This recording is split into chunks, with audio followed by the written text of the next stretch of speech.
Now, over time, you're going to work out what's called our input levels. Now, what I mean by that is that your corals are going to use a certain amount of calcium, a certain amount of alkalinity, and a certain amount of magnesium within a week. So in these little bottles, we've got supplements that are going to give us those levels. Now, I would recommend not doing anything for a week or so, then bring your water sample down to Majestic Aquariums. We will check if these levels are correct. Over time, these levels tend to fall. So in the long run, if we have healthy, happy coral that's growing, these levels are going to go down. If these levels never go down, we need to question what's going on in there, because they should be using this.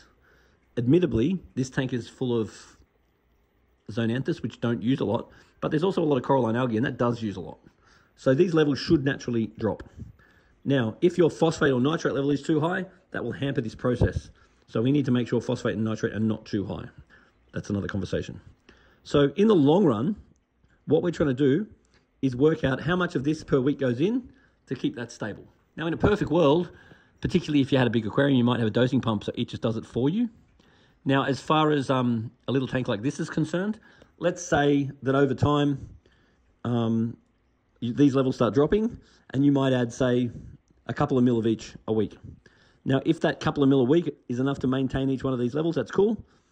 Or you might find that alkalinity drops more. So now it might change to 2 mils, 3 mils, 2 mils. And you just need to alter that combination until you get the combination that works. So let's say that you say, all right, I do my supplements on Monday. Every Monday, you want to put the same amount in. So if you just write on the bottle how much you're adding, for example, but the key is consistency. You want the same amount to go in every week, and eventually you will stabilize it. And it will take at least 3 months.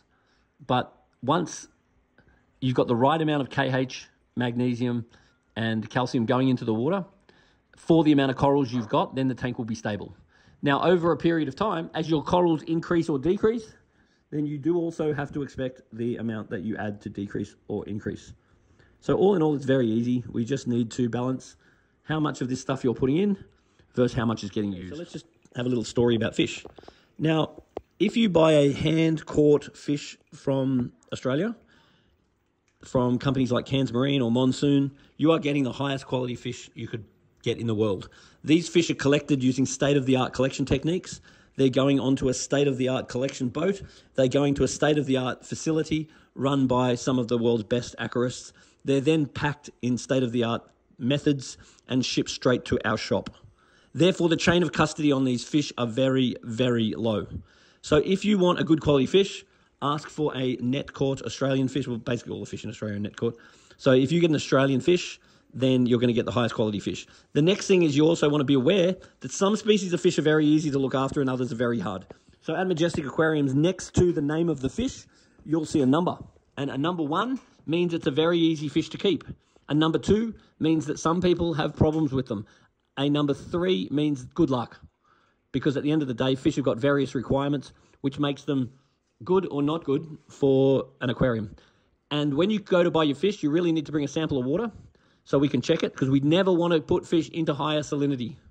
Because you can put fish from high salinity to low salinity. There's lots of advantages for doing that. But if you go from low salinity to high salinity, then you're going to put a lot of osmotic pressure on the fish. Now, what I mean by that is that the fish have got a certain amount of energy. And if they're putting all their energy into their osmoregulation system because you've got to jack the salt up on them, that means their immune system is going to reduce.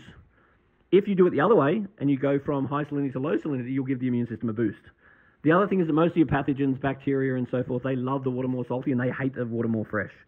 So what a lot of collectors do is they'll collect the fish out of the wild and put them into much fresher water. And the fish tend to do a lot better. They tend to get a lot less disease. Now, that works very well because that's easing osmotic pressure. If you go the other way and put them into your tank and your tank's at a high salt level, then you're going to increase osmotic pressure. That's going to take energy out of the immune system. Therefore, the fish are much, much more likely to get sick, and the pathogens that are going to make the fish sick are more likely to be thriving. So they catch the fish are going to stress.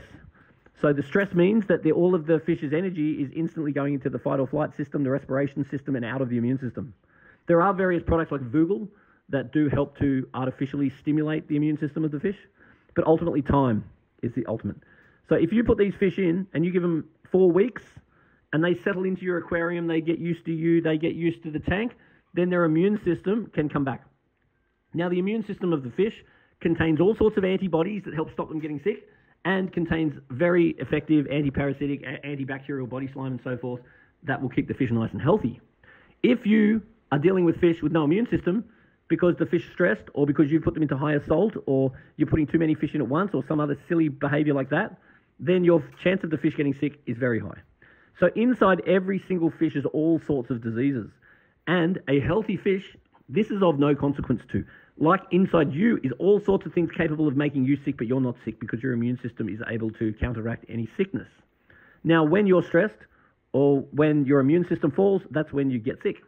And you get sick because your immune system weakens.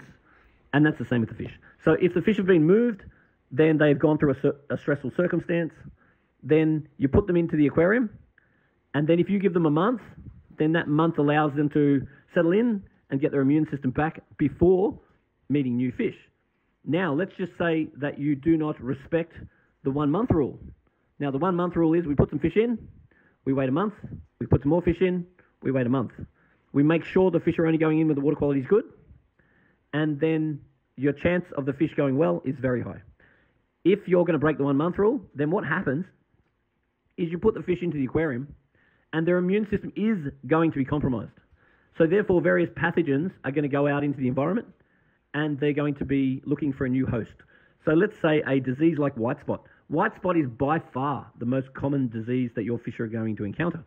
So the white spot is in the fish, it's not harming anyone, everything's okay. Then the fish gets stressed, the immune system no longer keeps up, the antibodies are no longer being produced, and then these little pathogens are going off onto a hard surface, they're reduplicating and they're coming back looking for a host. Now that process can be 3 days, could be up to 3 weeks, depending on the pathogen, depending on the water temperature, all sorts of other things. So therefore, if you put fish in, and then a few days later, or a couple of weeks later, you put more in, then the pathogens from the last lot of fish is likely to be elevated. Therefore, coupled with the lower immune system of the fish which is being moved, you are increasing the chance of them getting white spot. Now, white spot can be treated, but you want to just try to prevent it in the first place, if possible. Now, these fish have lived together for quite a while. They're hardy fish, so chances are they should be absolutely fine. But if you are going to break the 1 month rule, you do actually increase the risk. And in a perfect world, you just try to reduce the risk. So therefore, don't add new fish more regularly than once a month, and don't add fish to higher salt level, because higher salt level requires more osmotic energy, and more osmotic energy comes at the expense of the immune system. So now that this tank's been put in, once all the corals open up and you get familiar with what the corals normally do, then chances are you're fine. Over time, if your corals are not doing what you think they should be doing, then just bring us a video of the aquarium running, including any bits and pieces you got for the aquarium and a sample of your water.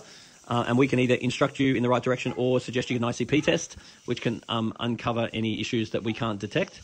And then ultimately, one thing I really recommend is regularly take photos or videos of your tank and whack them on Facebook or any of the social media stuff. The reason why I say that is because it's actually super cool to have those time-stamped recordings, because often Facebook will say, hey, look, this is what you were doing 6 months ago, and it's a photo or a video of your aquarium, and you can really take that opportunity to look at it and go, hey, look what's changed. You're like, oh, that one in the back's grown, or that one hasn't grown, or whatever. Because ultimately, as far as an aquarium is concerned, you've got a finite amount of space, and you can't win them all. So there's no such thing as an aquarium that can grow every coral, because the conditions of your aquarium is going to be more suited to some corals than others. And then one thing I guess I want you to understand is if they're not growing, they're dying. So if you don't see your corals spreading and actually getting bigger over a sort of 6 to 12 month period, then if you notice them slowly decreasing, then they're actually dying. And the corals will only really die for two main reasons, because there's too much of something or not enough of something. There's either too much water flow, not enough water flow, too much light, not enough light, too much nutrients, not enough nutrients. So it really is all about balance. And once again, having that reference from 6 months to a year ago is really a wonderful tool to help you see whether your tank is actually growing or dying. Because when you're looking at it every day, you find that you don't actually notice subtle details. But if you look at a video or photos from 6 months ago, then you can go, hey, look, that one, it really has grown, or that one is sort of shrunk away. And then you've got an opportunity to do something about it.